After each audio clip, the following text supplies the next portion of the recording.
National U.S. President Donald Trump has accepted an invitation to sit down with North Korean leader Kim Jong-un by May for talks to denuclearize the Korean Peninsula, but their different understandings of denuclearization stand as a major stumbling block to the possibly history-making talks, despite growing hopes that the breakthrough between North Korea and the U.S. could tackle the nuclear standoff. Skepticism also lingers over whether the summit between Trump and Kim can be held, and if so, whether it would be successful. Trump accepted Kim's invitation after the reclusive regime met the preconditions suggested by the U.S.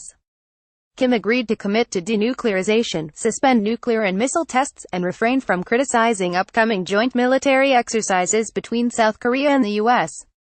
U.S. President Donald Trump left North Korean leader Kim Jong-un. AP-Yonhap. The North has said nothing yet about its view of the potential summit and what it meant when it said it is willing to denuclearize. Though Washington and Pyongyang are on track to hold their unprecedented summit, one of the major hurdles the two countries is facing is differences over how they interpret denuclearization and what steps should be taken to achieve the goal, experts say. North Korea's reported willingness to denuclearize is encouraging, but there is a need to better understand what Kim means by denuclearization, according to Joseph Detrani, former U.S. Special Envoy for Nuclear Talks with North Korea. We know what it means: complete, verifiable and irreversible dismantlement of its nuclear programs, but we need to hear it from North Korea. Greater clarity from North Korea is necessary, he said. The U.S. has been clear about its version of denuclearization, a complete, verifiable and irreversible end to North Korea's nuclear weapons programs confirmed by an external body. But to North Korea, it could mean less than that. It might define denuclearization as a long-term goal that would only be achieved in return for concessions from the U.S., such as sanctions relief, withdrawing troops from South Korea and a peace treaty. North Korea is saying that it will enter the denuclearization process only when it is sure that its regime's security is guaranteed, said Cho Sung-ryul, a senior researcher at the Institute for National Security Strategy.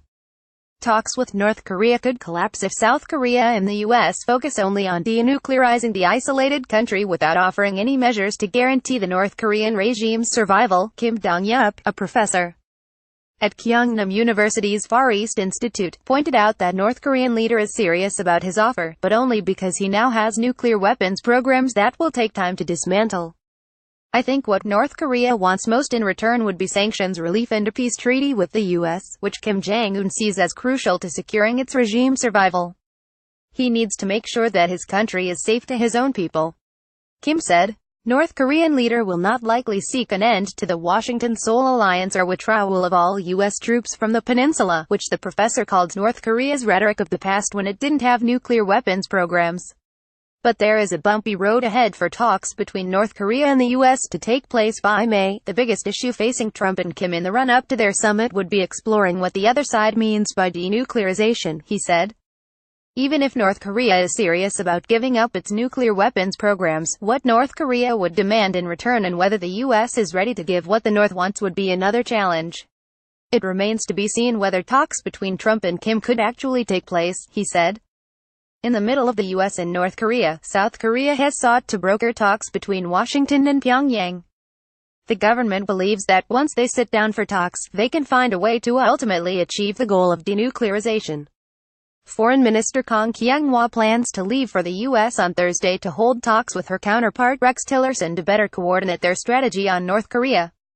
The South Korean government also backs a complete, verifiable and irreversible denuclearization, according to the ministry. While White House Press Secretary Sarah Sanders said Monday that Washington expects talks with Pyongyang to take place, U.S. officials appear to remain cautious about the growing optimism. The U.S. will make no concessions to North Korean leader Kim Jong-un in discussions leading to potential talks between the reclusive leader and Trump, and during any subsequent negotiations, CIA Director Mike Pompeo said on Fox News Sunday. Secretary of State Rex Tillerson told reporters Monday in Abuja, Nigeria, that it's very early stages when asked about plans for the meeting, expected in May. We've not heard anything directly back from North Korea, although we expect to hear something directly from them, Laetitia.Ock at heraldcorp.com.